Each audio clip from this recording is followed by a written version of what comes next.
All right, we gotta talk about these folding phones for a minute because it's changed a lot since the last time we did. So the first ever folding phone from OnePlus came out this week. It's called the OnePlus Open.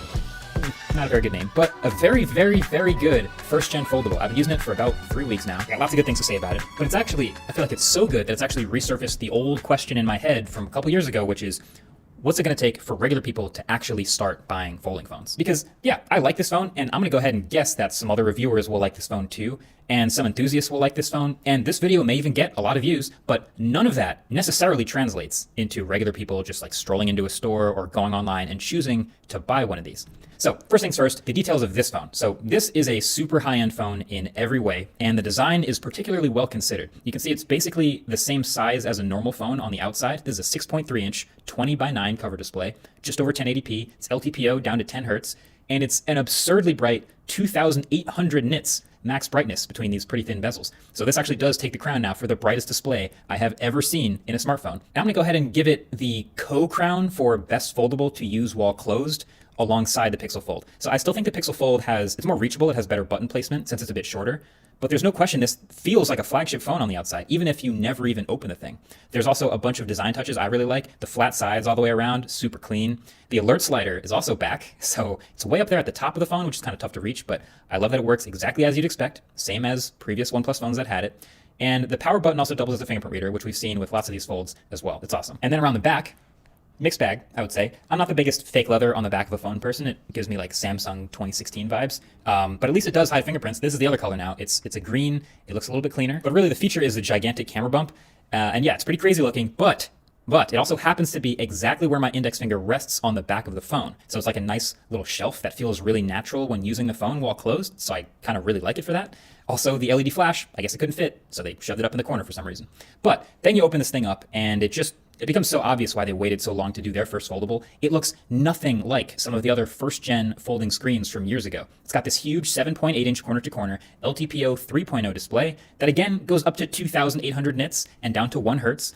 Even bezels all the way around, got the hole punch in the top corner, and honestly, one of the least visible creases you will see in a folding phone in 2023. Now, I think it's actually debatable if we can technically call this their first foldable phone, because while OnePlus hasn't made a foldable yet, their sister company, Oppo, clearly has. So I wouldn't be surprised if this took a lot of tech from them. Actually, there is another just released Oppo phone called the Oppo Find N3, and it's the same as this.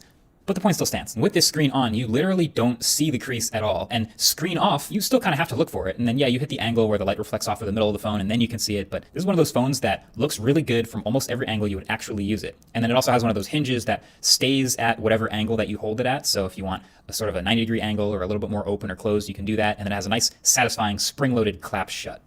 It's impressively thin. It's not the thinnest one I've ever seen, but pretty good. It's lighter than you would expect. It's actually, if you put it on a scale, it's basically the exact same weight as an iPhone 14 Pro when they're doing stainless steel, so just a regular phone weight. So it's an impressive piece of hardware, but then the software for this one is OnePlus. So it's OxygenOS 13.2, and it's got all kinds of little tweaks and little features that power users are going to love, because let's face it, it is a phone for power users. People who are going to love the continuity features between the open screen and the closed screen. So once you're done using a big app, you just close it like this and then swipe up to pick up where you left off on the outside screen if you want to.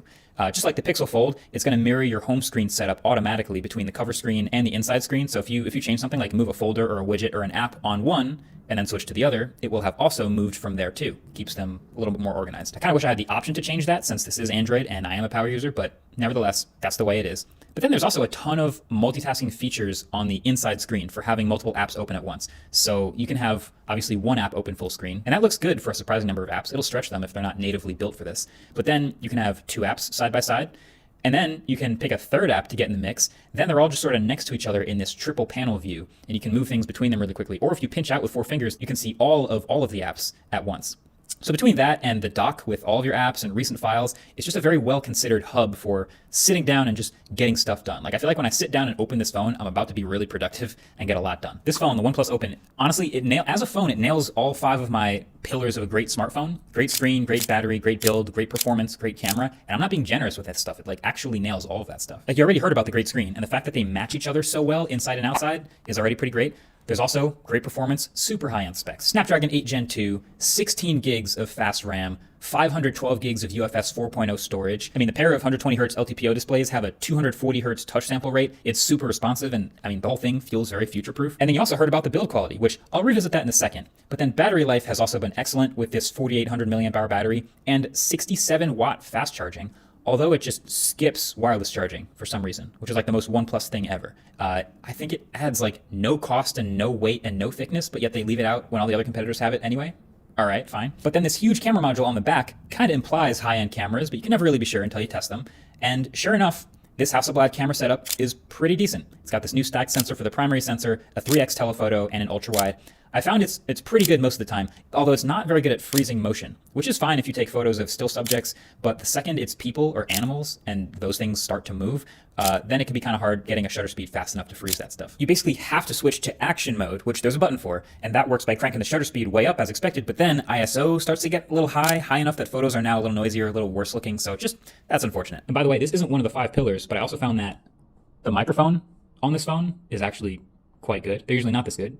I was pleasantly surprised. But it all comes together in a really nice phone that I think a lot of people, including myself, are going to really like using. So the question is, why do I think people aren't buying folding phones that much if they're this good? It turns out a phone can hit all 5 pillars of a great smartphone and not be a great buy for everyone necessarily. And so it really comes down to 3 things, I think. Number 1 is still price. Number 2 is the durability question.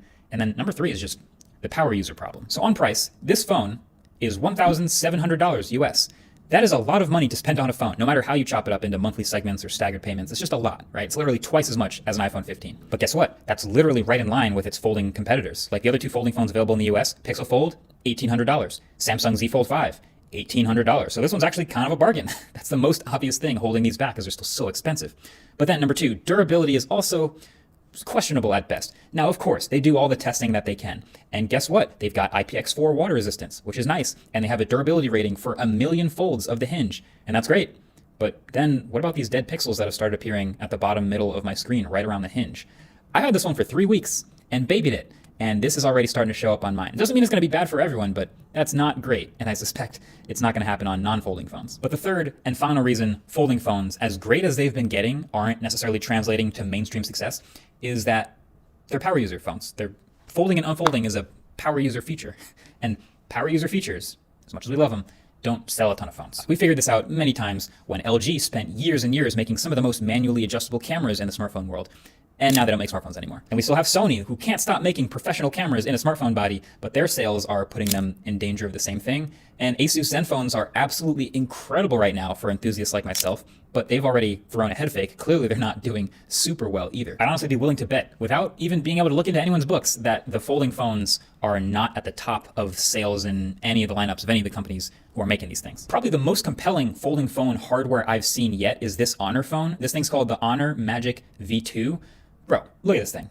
It's super thin. It has all the right things in all the right places. It's got a 3D printed titanium hinge cover, barely showing any crease when it's open, thin bezels, nice screens all the way around. Somehow it has a 5,000 milliamp hour battery inside and high-end specs. Like, playing with this phone over almost anything else, over even Samsung's, has helped me appreciate what folding phone hardware can actually be. But despite all that awesomeness, it still has those kind of obvious downsides for a regular person to probably not pick it over a regular phone. The price, it's like $1,400. The durability, potentially compromised, we don't know.